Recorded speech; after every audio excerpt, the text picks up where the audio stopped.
Hello, friends. I am Chevy. Welcome to my shed. How are you today? How's life in your world? How's things where you are? Hope it's all fantastic and wonderful. I feel like I actually restarted this video because I feel like I had a discussion about Pokemon recently, but maybe I didn't have the discussion that I was intending to have, so let's recap. I recently finished Pokemon Pearl, Shining Diamond Pearl. I played the Pearl version. And I really enjoyed the experience. It was the first time I think I've felt like a mainline Pokemon game had strategy. It had options, right? And I said something about that on Discord and got a little pushback. And it's I want everybody around me loves Pokemon. Em grew up with it, so she's super into it. I have a coworker who similarly, he's a little older than her. He grew up with it, loves it. Pokemon, Pokemon, Pokemon. I did not. I mentioned, I think, during the Ni no Kuni talk that I was in the Marines when Pokemon became a thing, and I skipped those handheld generations and I didn't play those games. And even though I don't think I would have enjoyed them then. The first Pokemon game I played was Fire Red. I played it on my phone. And while I enjoyed the experience, it wasn't because I thought it was a good game. I just wanted to experience that first Pokemon game kind of the way everybody else did. And so I went through it and I played it and I enjoyed it. And then 2 years ago or whatever, when Sword and Shield came out, that was the next game that I played. And everybody was really excited about it. And I said, cool, let's do this. And we played it and it was like, okay. Sure. I liked that in Sword and Shield you had the 3D world and you could kind of run around and you could I guess pick the Pokemon that you were going to fight.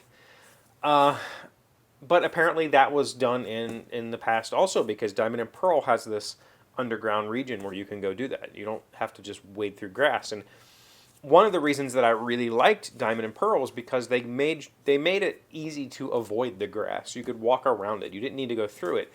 And on top of that, there were trainers everywhere. So instead of these boring wild Pokemon fights, you could just go to do trainer battles because they were all over the place. And my biggest problem that I've always had with Pokemon is there's really no strategy to the game. I would just, I would catch a couple of Pokemon to get my starting roster, and then I would find whatever type I'm missing, I would catch that, and that's it. That's it. And, your Pokemon learns all these moves that you'll never use. I have never once used any of the buffs or debuffs. I don't care. I'm not going to waste a turn with a buff when I could just hit you again, right? And so I've always just kept attack moves that were strong. There's really no strategy. You just kind of play. The strategy, I guess, comes in knowing Pokemon types. And when you're battling another trainer, they throw out their Pokemon, you go, oh, well, you're throwing out this. I'm going to throw out a counter to that. That's the strategy, right? And that, in a limited roster isn't exciting because it's pretty easy to know what they're throwing out. And so I've just never quite gotten it. But I actually enjoyed playing Pearl. I enjoyed that I could avoid the grass. I enjoyed that most of the battles that I fought were with trainers, or I could go into the underground and fight Pokemon that I wanted to fight, or catch Pokemon that I wanted, as opposed to just wading through grass trying to find something exciting to do, and just slogging through battle after battle trying to level my Pokemon. I enjoyed the shared experience points, so I didn't have to use underappreciated Pokemon to level them. I could just put them in the back of my party and they would eventually level up.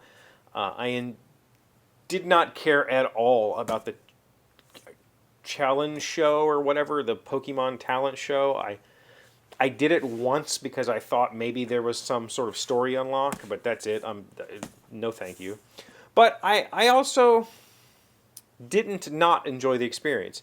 I think that for me, other than a few, there's a large amount of the Pokemon that are in Pearl were in Pokemon Go, so I knew them already, but there was a whole slew of new Pokemon I've never seen before, and I got to have fun experiencing that. Even when I played Fire Red, I had played the card game, So I knew the Pokemon that were there, and that wasn't exciting. But this was the first time I got to experience discovering, quote, discovering new Pokemon. And I had a lot of fun with that. Like, it was enjoyable. I'm not a collector type person. I say that. I'm not going to travel around trying to complete a Pokédex just because, right? If there's a game mechanic that requires it, sure, I'll do it. But it's not something that I'm going to do just because that's exciting for me. It's really not. But at the same time, there have been games. I mean, most recently, the most recent game I can think of is Immortals: Rise of the Phoenix, where I like 100%ed everything in that game. I got all the collectibles. I went and saw all the various battles. I did all of the things just because I enjoyed that game so much. Whereas with Pokemon, catching Pokemon is just this tedious slog, and there's really no interest for me to do that. Like, I'm not going to go through the trouble of catching a live Pokédex or whatever. But I did really enjoy the experience of playing through the game. I did not finish the in-game content. I don't really care that much. I went on and got the National Pokédex so I could go to the other areas. There's a whole section of the map, once you finish it, that you cannot get to until you get the National Pokédex and unlock 700 or 800 Pokemon or whatever they are. And I went up there and saw those areas, and then that's where I quit. Like, I don't really have any interest in doing the extra stuff. Like, I've already played through the story. I thought the story in this version was okay. It tried to be mysterious. It tried to do like what happened in this region? We don't know. And you could kind of, you could find books in various places in the game that would give you a little bit of backstory. But they're really, just like all of these games, you're just a 10-year-old kid that wanders off and catches Pokemon and tries to survive in the world. And the story is just ancillary to that experience. So I'm really looking forward to Legends, Crayon, or however it's going to be pronounced, because I think that will add, hopefully it adds a little bit more story, a little bit more of an engaging story, but I think it's going to mature the catching experience and maybe the combat experience. I'm not positive, but the gameplay trailers that we've seen so far, it looks a lot more like Monster Hunter Stories or Ni no Kuni, a more mature version of the game with strategy and other game elements, as opposed to just selecting your highest highest attack and going for it. But yeah, I just wanted to talk a little bit about Pearl, because I don't think that I did. Maybe I did. Maybe we've already had this talk and I'm just a bit out of it. I am a bit out of it. My back has been killing me. I've had to really take some time off to let it rest and heal.